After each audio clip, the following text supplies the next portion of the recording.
Welcome to the Retaliation Realm channel. We hope you enjoy today's story. Get out of my house, you crazy, expletive. Jake's words echo in my mind as I sit on the curb, tears streaming down my face. I can still feel the sting of his hands shoving me to the floor, and the coldness in his eyes as he threw me out like garbage. This is what my 57th birthday has come to, my son treating me like I'm nothing, like I haven't spent my entire life loving him, raising him, sacrificing for him. And now, because of that wretched wife of his, he can't even stand the sight of me. Amber. Even her name makes my blood boil. From the moment Jake brought her home, I knew she was in trouble. The way she looked at me like I was just an obstacle in her path. The way she whispered in Jake's ear, turning him against me, little by little.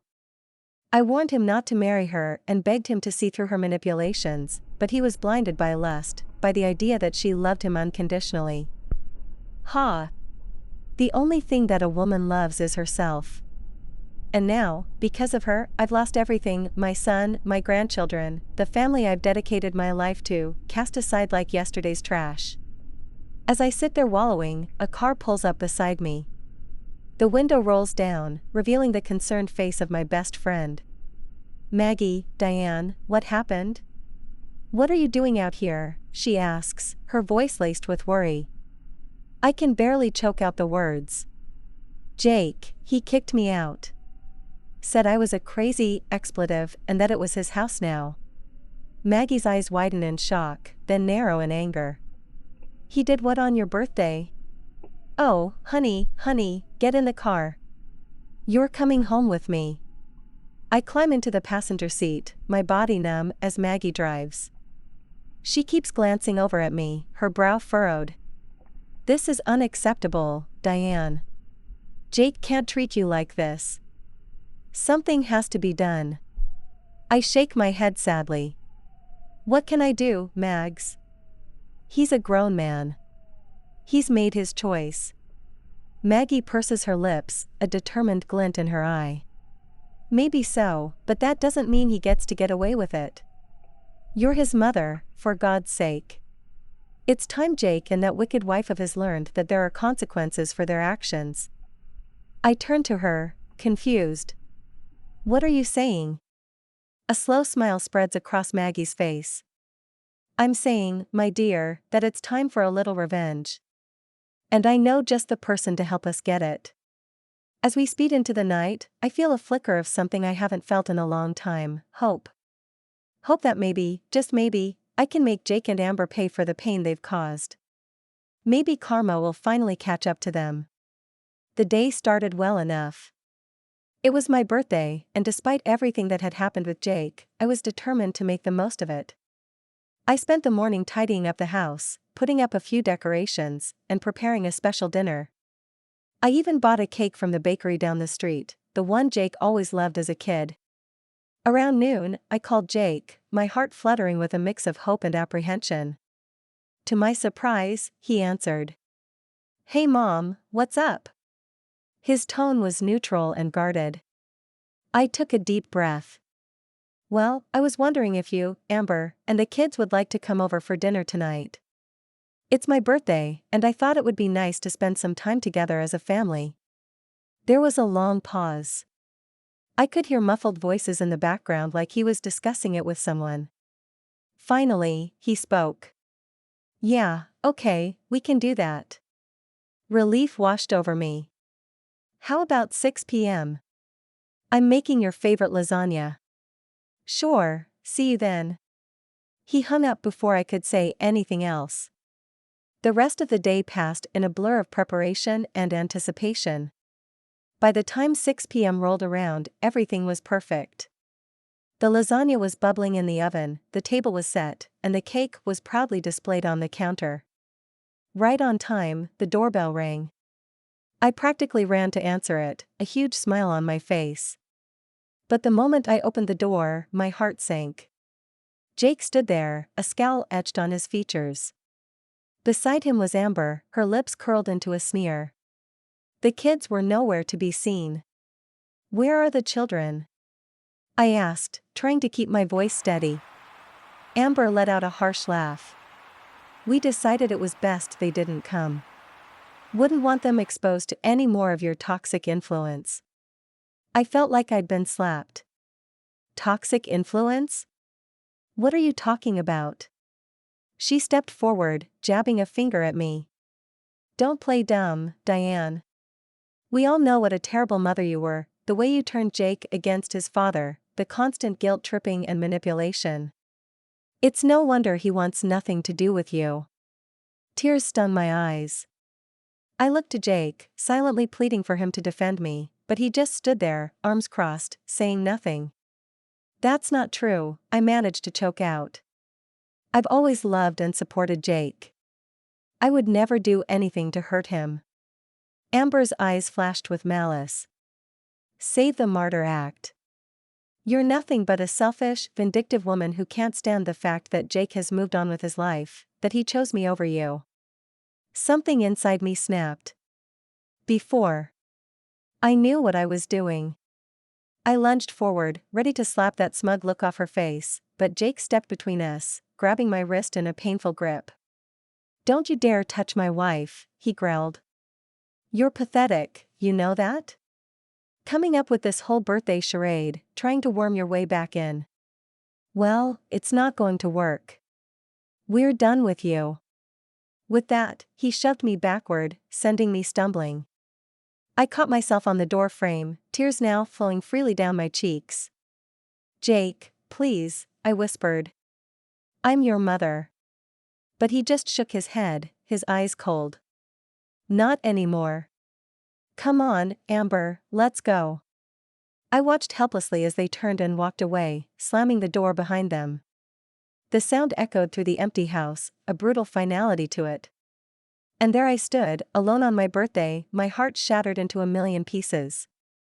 I don't know how long I stood there, frozen in the aftermath of Jake and Amber's cruelty, minutes, hours, it all blurred together. The pain in my chest was unlike anything I'd ever felt before, a deep, aching void that threatened to swallow me whole. Eventually, I managed to close the door, my hands shaking. I stumbled to the couch, collapsing onto the cushions as sobs racked my body. How could he do this to me? My son treated me like I was nothing, like I hadn't spent my entire life loving and caring for him. The sound of my phone ringing jolted me out of my despair. I glanced at the screen, seeing Maggie's name. For a moment, I considered ignoring it, not wanting to burden her with my problems, but the thought of facing this alone was too much to bear. I answered, my voice thick with tears. Hello? Diane, what's wrong? Did something happen with Jake? The concern in Maggie's voice was immediate. I broke down, the whole sordid story spilling out between gasps and sobs. Maggie listened patiently, offering words of comfort and support. That's it, she said firmly when I finished. This has gone too far. Jake and Amber can't keep treating you like this. It's time for them to face some consequences. I sniffled, wiping my eyes. What do you mean? I mean it's time for a little payback. They think they can just walk all over you, but they've got another thing coming. You're a strong woman, Diane. It's time to start acting like it. Her words ignited a spark within me, a flicker of anger amidst the pain. She was right. I couldn't just sit here and wallow. I needed to do something to take back control. Okay, I said, my voice steadier now. What did you have in mind? I could practically hear Maggie's grin through the phone. Meet me at the diner in an hour. I've got someone I want you to meet. Trust me, he's going to be a big help. An hour later, I was sitting across from Maggie in a booth at the local diner. She had a mischievous glint in her eye as she sipped her coffee. So, who is this mystery person? I asked, curiosity getting the better of me. As if on cue, the bell above the door jingled. Maggie waved at someone behind me. There he is. I turned, my eyes widening as a tall, broad-shouldered man approached our table. He had a rugged, no-nonsense look about him, like someone who had seen his fair share of trouble. Diane, meet my brother Carlos, Maggie said, gesturing for him to sit. Carlos nodded at me, his gaze assessing. Maggie filled me in on your situation. I'm sorry to hear about what your son and his wife did. That's rough. I shrugged, trying to appear nonchalant even as the pain twisted in my gut. It is what it is. But Maggie seems to think you can help. He leaned forward, his elbows on the table. I can. See, in my line of work, I've learned that everyone has secrets, skeletons in their closet. And from what Maggie's told me, I'm betting your daughter-in-law has more than a few. A tingle of anticipation ran down my spine. What are you saying? Carlos smiled, slow and dangerous. I'm saying, let me dig into Amber's past. If there's dirt to be found, I'll find it. And once we have that ammunition, well, let's just say karma has a way of coming back around. I sat back, my mind reeling with the possibilities. Could this work? Could I finally make Jake and Amber pay for looking into Carlos's confident eyes? I made my decision. I'm in. Let's do this. He nodded, satisfied. Excellent. Give me a week. I'll be in touch. As he stood to leave, I felt a renewed sense of purpose, of determination. They thought they could break me, but they were wrong. It was time for revenge. The week crawled by, each day an eternity of waiting and wondering. I tried to keep myself busy, throwing myself into cleaning the house, running errands, anything to distract from the constant churning of my thoughts. What would Carlos find? Would it be enough to bring Jake and Amber to their knees? Maggie checked in on me daily, offering words of encouragement and support. She was the only thing keeping me sane, the only person who truly understood the depth of my pain and anger. Finally, on the 7th day, my phone rang. It was Carlos. Diane, it's me. I've got something. Can you meet me at my office in an hour? My heart leaped into my throat. Of course. I'll be there. I arrived at Carlos's office with 15 minutes to spare, my nerves jangling. Maggie was already there, pacing the small waiting area. She gave me a tight hug when I entered. Are you ready for this? She asked, searching my face. I nodded, steeling myself. As ready as I'll ever be. Carlos emerged from his office, a grim expression on his face. Come on in, ladies. We settled into the chairs opposite his desk, the air thick with tension. Carlos opened a manila folder, spreading out a series of documents and photographs. So, I did some digging into Amber's background, he began, tapping the papers. And let me tell you, this woman is no saint. He slid a document towards me. First off, she has a criminal record, embezzlement from her previous job. She managed to avoid jail time, but it wasn't pretty. I stared at the paper, a mugshot of Amber staring back at me. She looked younger, but those cold eyes were unmistakable. But that's not all, Carlos continued, his voice grave. I also found out that she's a person of interest in the death of her ex-boyfriend. Maggie gasped. I felt like I'd been punched in the gut. What do you mean? I managed to ask, my voice shaking. Carlos handed me a newspaper clipping.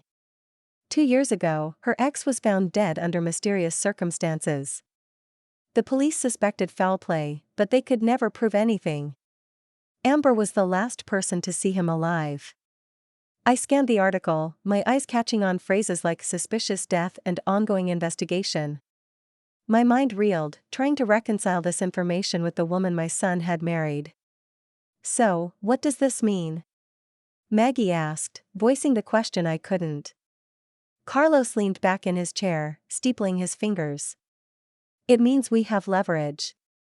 It means that if this information were to come to light, Amber's life as she knows it would be over, her reputation, her marriage, everything. A flicker of hope ignited in my chest. So, what do we do now? A slow smile spread across Carlos's face. Now, we use it. We let Amber know that we have this information and that if she doesn't want it to go public, she needs to convince Jake to make things right with you. Maggie nodded, her eyes gleaming. And if she refuses? Carlos shrugged. Then we go to the police. We let them reopen the investigation into her ex's death. One way or another, Amber will face the consequences of her actions. I sat there stunned, trying to process it all. Could it be this simple? Could. I wanted to make Amber pay for turning Jake against me. Looking at the determination on Maggie and Carlos's faces, I felt a surge of strength. They believed in me, believed that I deserved justice, and for the first time since that awful birthday, I believed it too. Let's do it, I said, my voice steady. Let's make them pay. Carlos grinned, a predatory gleam in his eye. Excellent. Give me a day to put everything in motion. By this time tomorrow, Amber won't know what hit her. As we left the office, Maggie squeezed my hand. You're doing the right thing, Diane. Don't ever doubt that. I squeezed back, feeling a sense of purpose, of righteous anger. They had picked the wrong woman to mess with. It was time for Amber to learn that lesson the hard way. True to his word, Carlos called me the next day. It's done, he said, a note of satisfaction in his voice. I've sent all the information to Amber, along with a little message letting her know that if she doesn't want it to go public, she needs to convince Jake to make amends with you. I felt a thrill of anticipation mixed with nervousness. Do you think it will work? Only one way to find out. But trust me, with the dirt we have on her, she'd be crazy not to comply. I hung up, my mind racing. Would Amber cave? Would she force Jake to apologize and make things right? A part of me dared to hope, even as another part whispered that it was too good to be true. Hours passed with no word. I paced my living room, jumping at every sound, convinced it was the doorbell or the phone. But as evening fell, there was still nothing. Just as I was about to give up and go to bed, there was a pounding at the door. My heart in my throat, I opened it to find Jake standing there, his face a mask of fury. What the hell did you do? He snarled, pushing past me into the house. I stumbled back, caught off guard. What are you talking about? He whirled on me, his eyes blazing. Don't play dumb. Amber told me everything about the private investigator, about you digging up her past. What, you thought you could blackmail her into making me forgive you? I stood my ground, lifting my chin. I didn't blackmail anyone. I simply let her know that her actions have consequences, that she can't just destroy my life and get away with it. Jake let out a harsh laugh. Destroy your life? Are you serious right now? You're the one who's trying to destroy our marriage, our family, first with your constant guilt-tripping and manipulation, and now this. Anger surged through me, hot and bright. I'm not the one who turned you against me, Jake. That was all Amber. She's poisoned, can't you see that? She's a criminal, a liar, maybe even a murderer. For a moment, Jake looked stunned. Then his face hardened. You're unbelievable. You think I'm going to believe your crazy accusations over my wife, the mother of my children? They're not accusations, they're facts. Carlos found proof. I don't care what your little detective friend found. Jake roared. Amber is my wife, and I trust her. I love her, and nothing you say or do is going to change that. Tears stung my eyes, blurring my vision. So that's it then? You're choosing her over me, your mother? Jake's jaw clenched.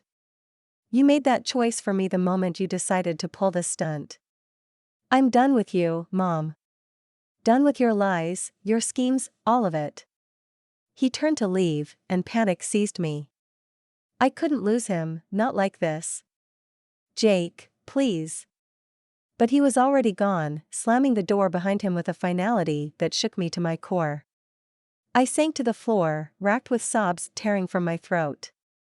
It wasn't supposed to happen this way. The truth was supposed to set me free, to bring Jake back to me. Instead, it had only driven him further away. Through my tears, I heard my phone ringing. It was Carlos. I answered, my voice thick and shaky. Diane, what happened? Did it work? A bitter laugh escaped me. No, it didn't work. Jake is gone. He chose Amber.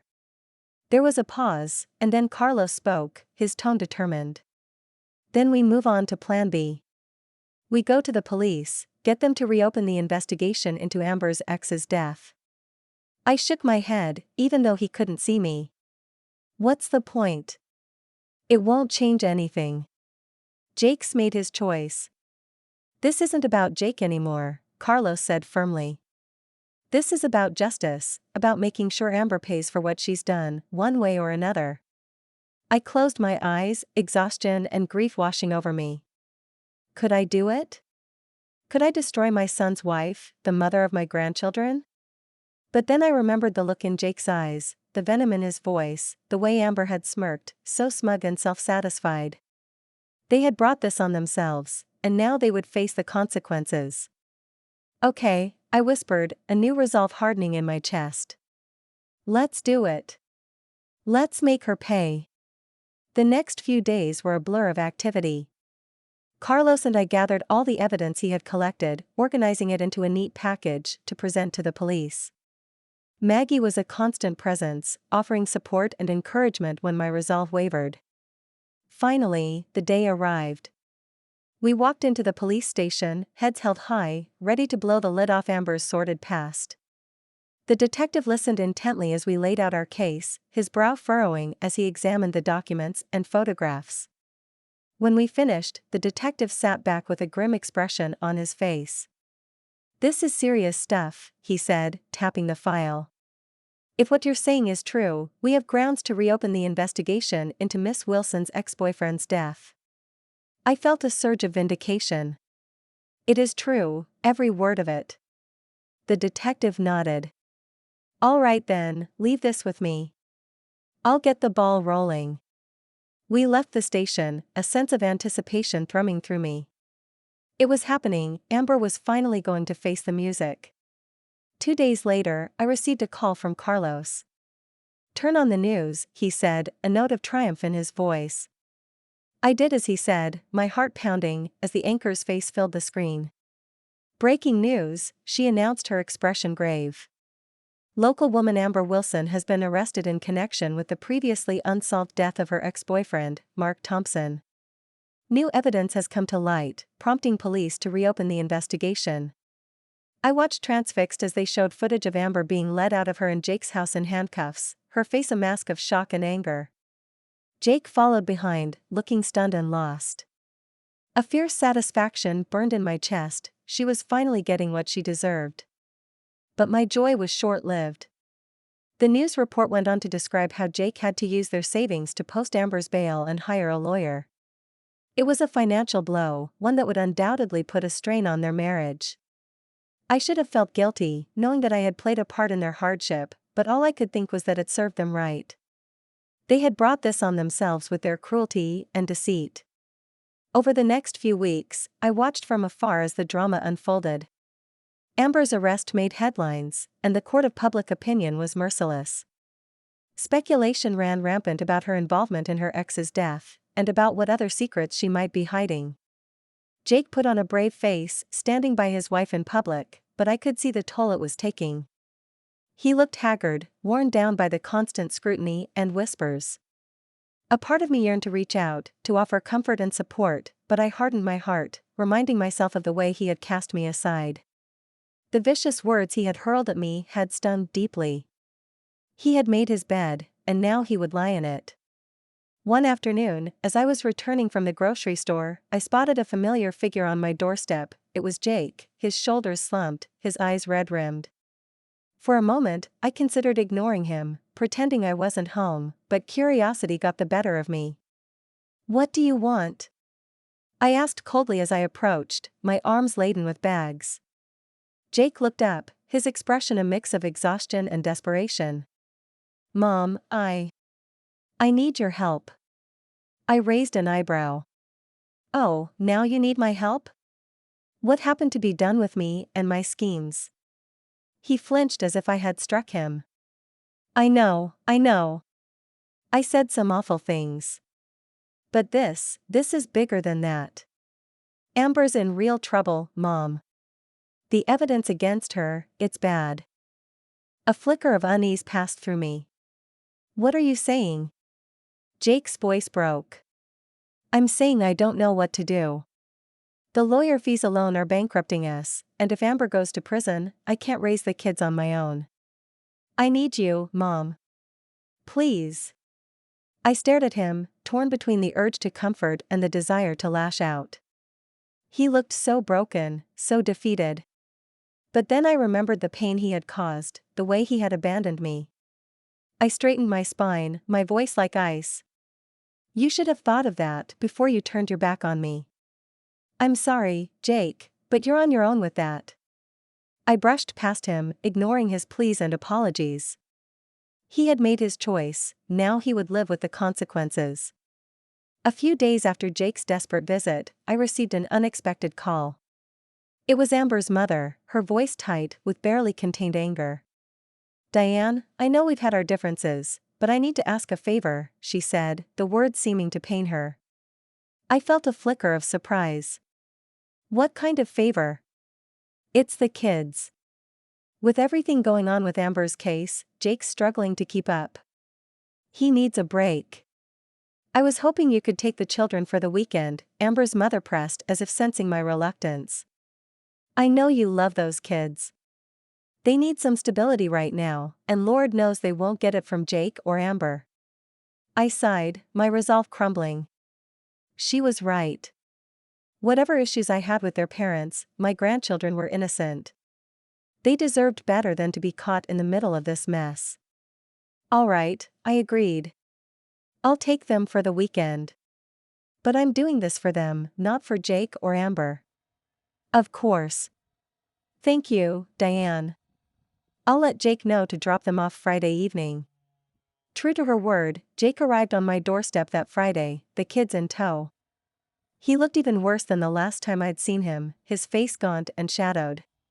Mom, he greeted me, his voice hoarse. Thank you for doing this.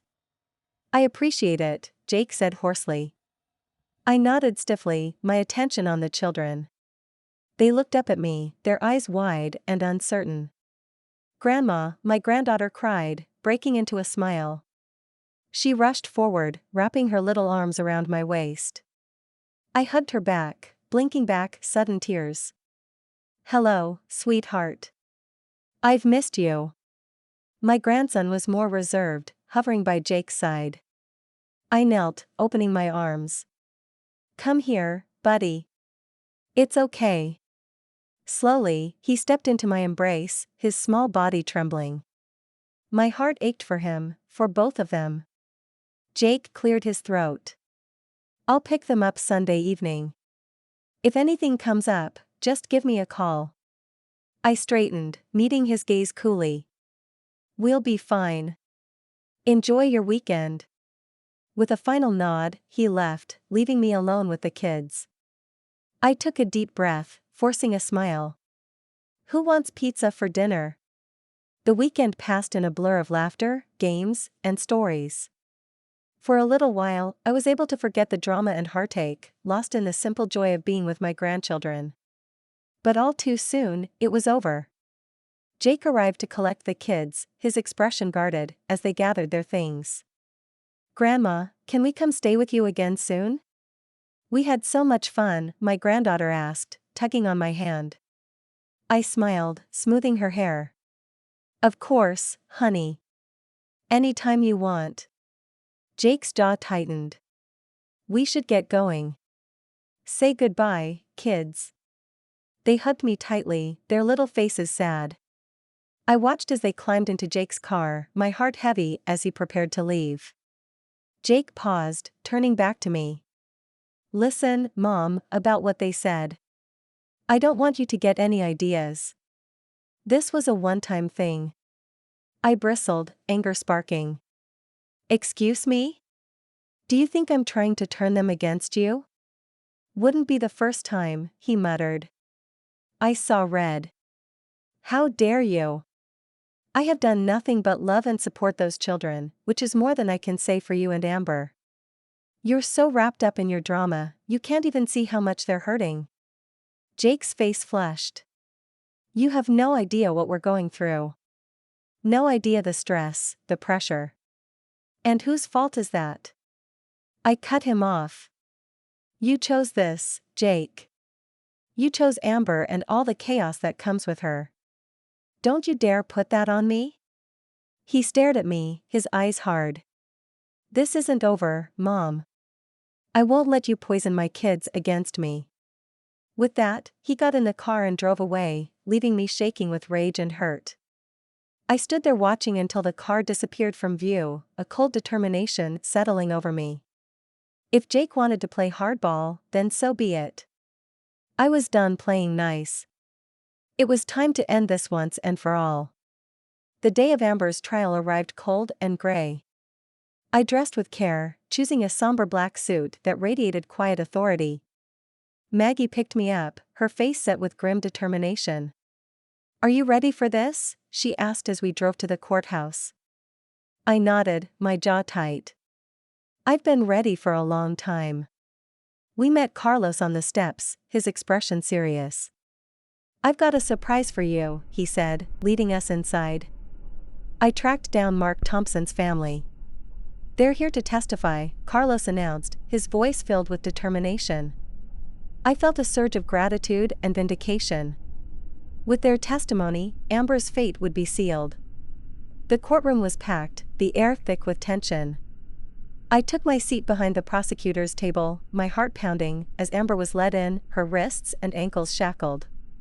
She looked pale and drawn, but her eyes still glittered with malice when they met mine.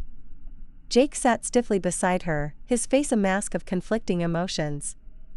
I looked away, focusing on the judge as he called the court to order. The trial was a grueling, emotional affair. The prosecutor laid out the evidence against Amber in damning detail, painting a picture of a cruel, calculating woman who would stop at nothing to get what she wanted. But it was the testimony of Mark Thompson's family that truly sealed her fate. His mother, a frail silver-haired woman, spoke of her son's kind heart, his bright future cut short. His sister wept as she recounted Amber's controlling, abusive behavior, and how she had isolated Mark from his loved ones. Through it all, Amber sat stone-faced, her eyes cold and empty. Jake grew more and more agitated, his knee bouncing, his hands clenched into fists. Finally, it was time for the verdict. The jury filed back in, their faces somber. The foreman stood, clearing his throat. "In the matter of the state versus Amber Wilson, on the charge of murder in the first degree, we find the defendant guilty." The courtroom erupted in gasps and murmurs. Amber's face drained of color, her mouth falling open in shock. Jake leaped to his feet, his chair clattering to the floor. "No," he shouted, his voice raw with anguish. "No, this is wrong. She's innocent." The judge banged his gavel, calling for order. "Mr. Wilson, control yourself, or I will have you removed from this courtroom," the judge warned sternly. Jake subsided, collapsing back into his seat, his head in his hands. Amber turned to him, her expression desperate. "Jake, do something. You can't let them do this to me," she pleaded. But Jake wouldn't look at her, his shoulders shaking with silent sobs. The bailiff stepped forward, preparing to lead Amber away. I watched, a strange mix of emotions swirling within me, triumph, yes, but also a hollow sort of sadness. It had come to this, my son was broken and humiliated, his life in ruins. As Amber was escorted out, she turned back, her eyes locking with mine. At that moment, I saw the depth of her hatred, the venom in her soul. "This isn't over," she hissed, her voice low and deadly. "I'll make you pay for this, you, ___." I swear it. I met her gaze steadily, unflinching. "You've already paid, Amber. You made your choices, and now you'll face the consequences. Goodbye." With that, I turned and walked out, my head held high. It was over. Justice had been served. But even as relief washed over me, I couldn't shake the lingering unease. Jake's anguished face haunted me, the devastation in his eyes. Had I gone too far? Had my quest for vengeance blinded me to the collateral damage? I shook my head, pushing the doubts aside. No. Jake had made his bed, and now he would lie in it. He had chosen Amber, chosen to turn his back on me. Now he would have to live with the fallout. I stepped out into the cold, gray day, drawing my coat tighter around me. It was time to move on, to build a new life for myself, a life without Jake, without Amber's toxic influence, a life of my own making. Thank you for being with us and listening until the end. If you found it interesting, please subscribe, give us a like, and leave your comments. We'll see you on the Retaliation Realm channel.